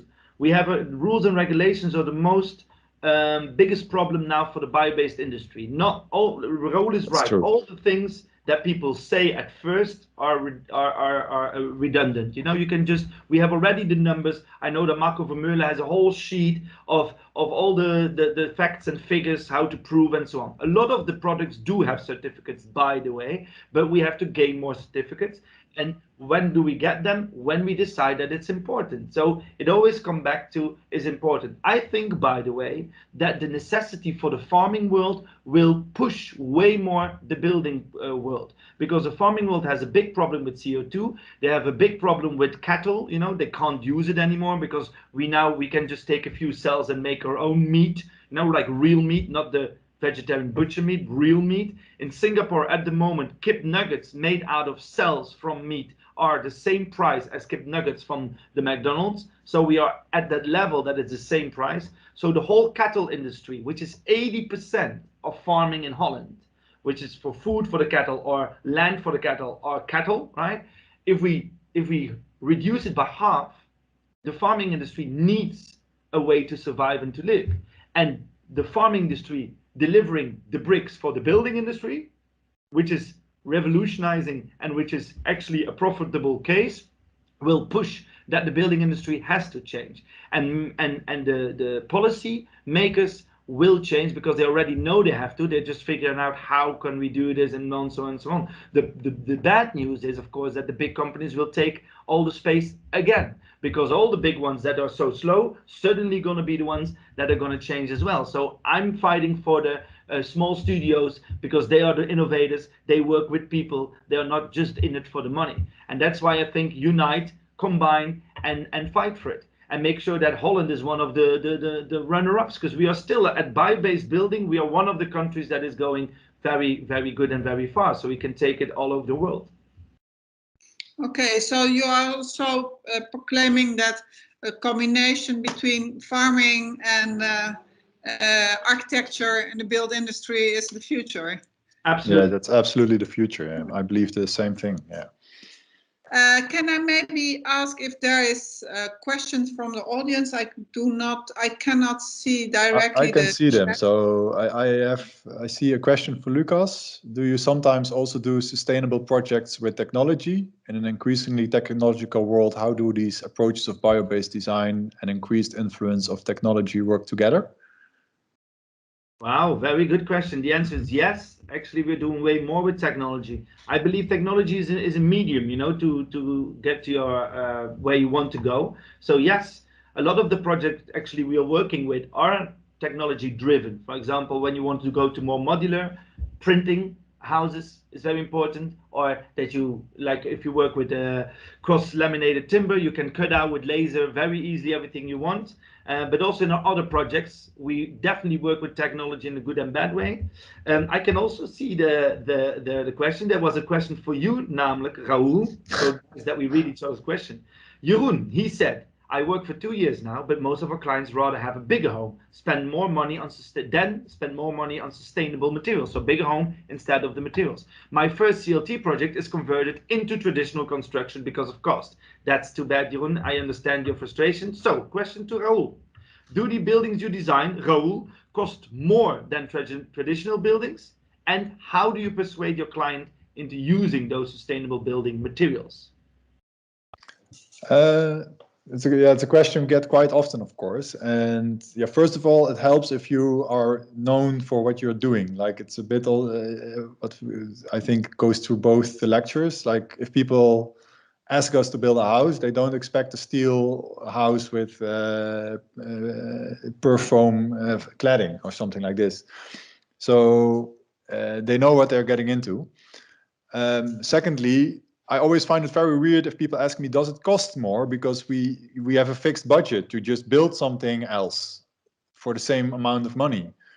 So yeah, maybe the volume is slightly smaller, or the what our personal philosophy is as architects is that we rather build simple shapes done very well than complicated shapes done in a cheap way. So, and that's something that differs per office, like how you want to do it. But we try to minimize the complexity within the project in order to save money for using materials that we want to use. So it's more a design philosophy and a process that you sort of get into. And honestly, it's also the health aspect. If you can explain it well, most people go with it. They don't want to change it anymore. So, and if you start about the environment and that it's capturing CO2, nobody really cares, especially if it's more expensive. But if you talk about the health and about concentration and stress relief and all these things that are also part of living in these kind of homes, then it becomes a completely different story. Absolutely, and it's proven, eh? I mean, if you want the numbers, it's proven, it's research, and we asked actually the University of Amsterdam to research even more, because you just have to ask your clients, do you want to live in an unhealthy home or in a healthy home? You can decide, you can decide as a client. The ones who answer unhealthy homes are the one you don't want to work for, right? So just ask them, do you want a healthy house? Do you want to breathe? Do you want your children not to have asthma after 5 years? So I think it's using the right words and the right numbers, but actually the question was also, is it more expensive? The results that they did a research on this, and you can build bio-based on exactly the same budget. Right? It can be completely done. It depends on what you long for, what you wish. And if you think traditionally and you want all the same things exactly done, then just buy a traditional home, right? Don't just buy a Tesla because you want to have a car, but you don't want any of the electric part. So I think it's also the mindset of the client, but it's yours to help it change it. And of course, it won't always work. And then you will have different things, like if the house of Ham that I showed is of course the Tesla among sustainable buildings, but the project that we are doing now with the 40 households is there we really have to search for optimal ways of constructing in wood, and there are apartments in it, so they get concrete floors in between. Sorry, but it's almost impossible to do that. You have to think a little bit hybrid there, and that's all as a sort of step-by-step measure in this project to make the most out of this one project. But we will never, I would never build a whole project out of concrete or move completely away from the materials. And we try to really embed that also in the sort of core values when you start the project. So we have first to talk about the values that we want to have in a project. And then we start talking about wishes and demands and all these kind of things. So I like that. First the values, then the wishes and demands.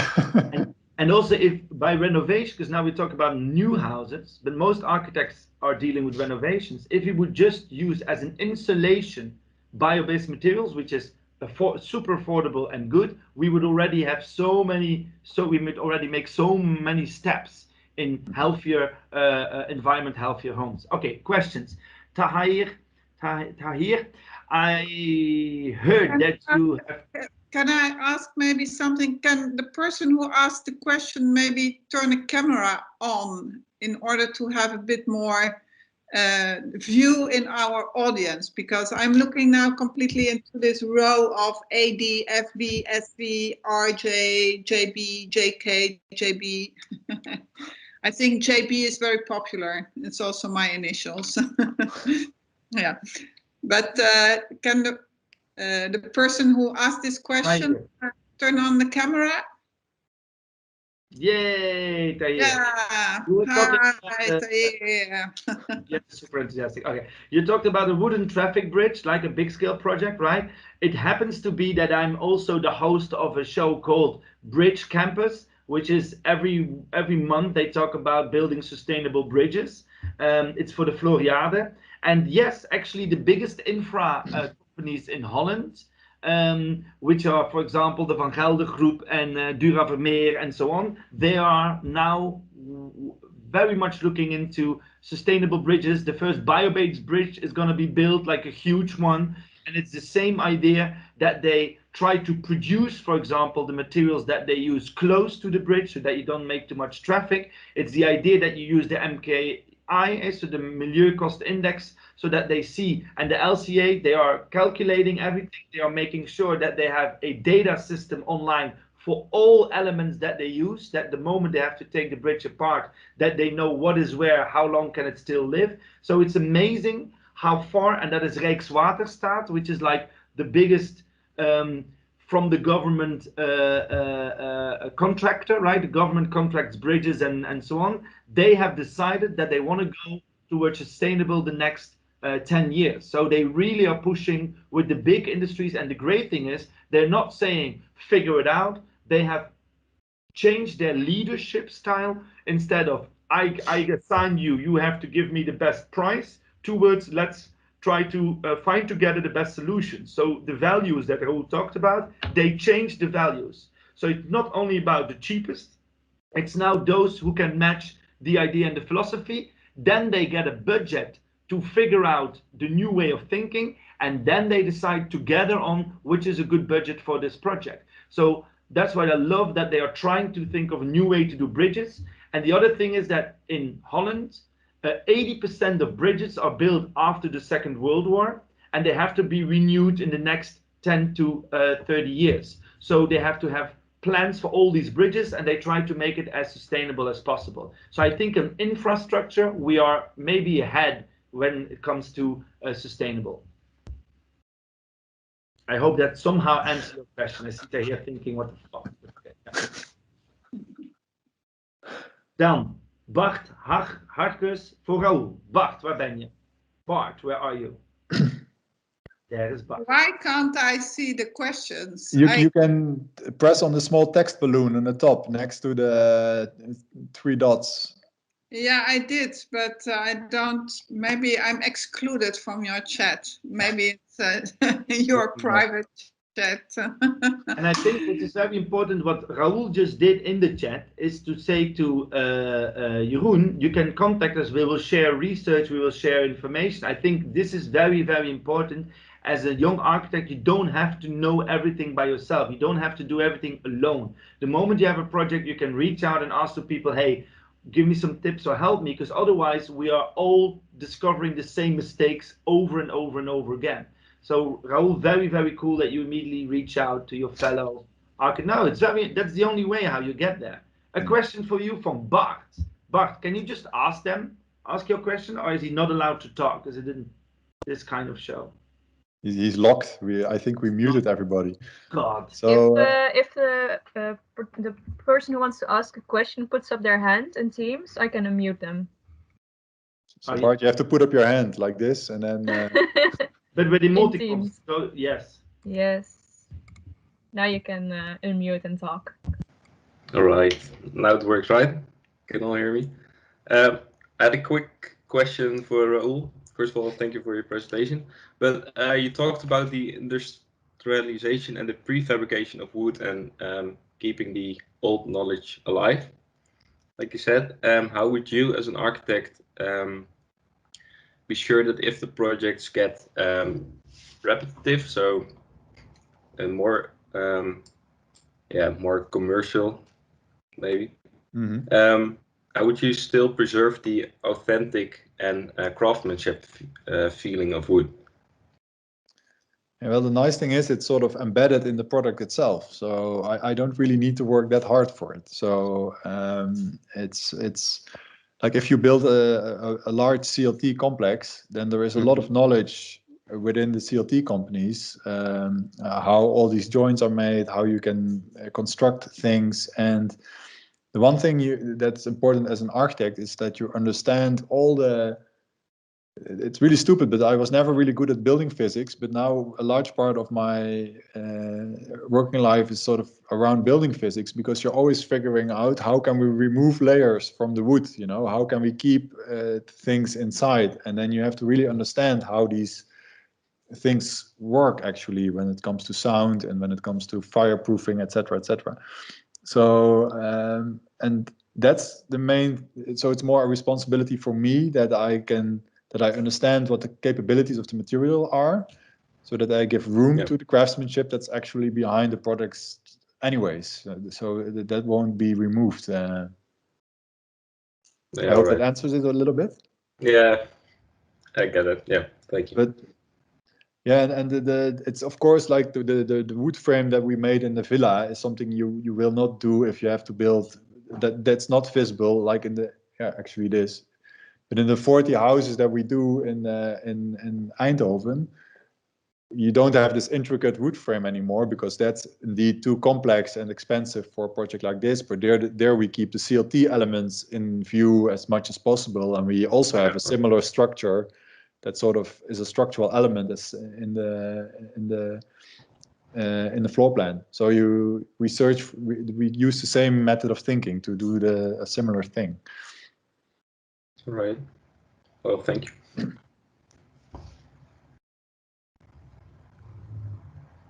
I cannot see at all if there are more questions because I don't see a question anymore. So okay, so then I would like to wrap up then the evening.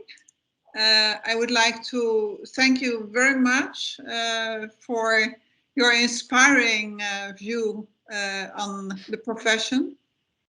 Well, I think that we will all start sake, because that's what evening is about.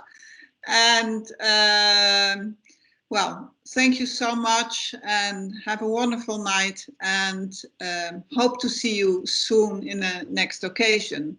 Maybe for the record, within a few weeks, we will be having our next Making Architecture lecture series with, yeah, we are quite proud that we will be having Herman Herzberger around, who is totally the contrary from the two guys sitting on my screen now, because I think Herman Herzberger is around 83 or 84 years old.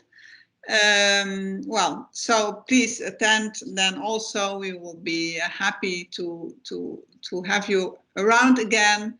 And well, we'll keep in touch. Thank you for the inspiring evening and see you very soon. Bye. thanks for the invitation as well. Yeah, thank you so much. Bye.